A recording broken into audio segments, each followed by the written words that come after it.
Je vais essayer de te faire ça simple.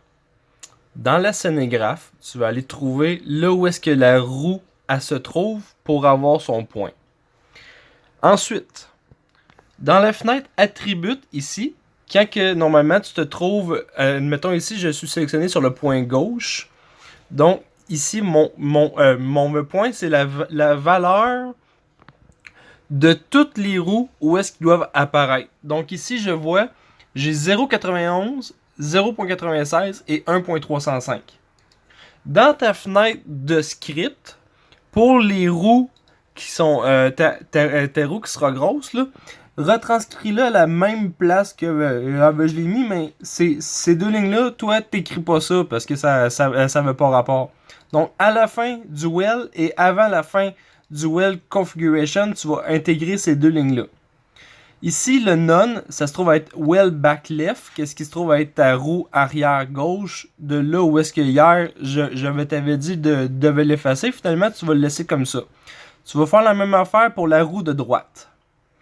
Ici, de la manière que ça fonctionne, ça veut dire translation active, ça veut dire quand que ce script-ci est activé, ça va être ces valeurs-là. Quand il va être désactivé, ça veut dire inactive, ça va être ces valeurs-là. Donc, tu vas retranscrire les valeurs que tu as ici présentement à cet endroit-ci et exactement pareil.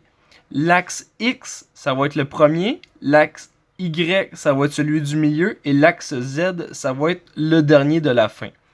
Tu vas faire la même affaire pour l'arrière droit aussi. Tes valeurs, ils sont pas pareils parce que présentement, si tu regardes, ils sont négatifs et quand que j'y vais de même, ils sont positifs.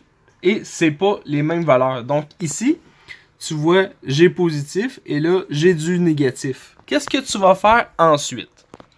C'est toi, ta roue.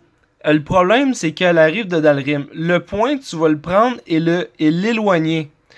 Mais c'est avec cette valeur-là que toi, tu vas jouer et non pas la hauteur à moins qu'elle rentre dedans le sol. Quand que je la bouge, tu vois, j'ai la valeur X qui change.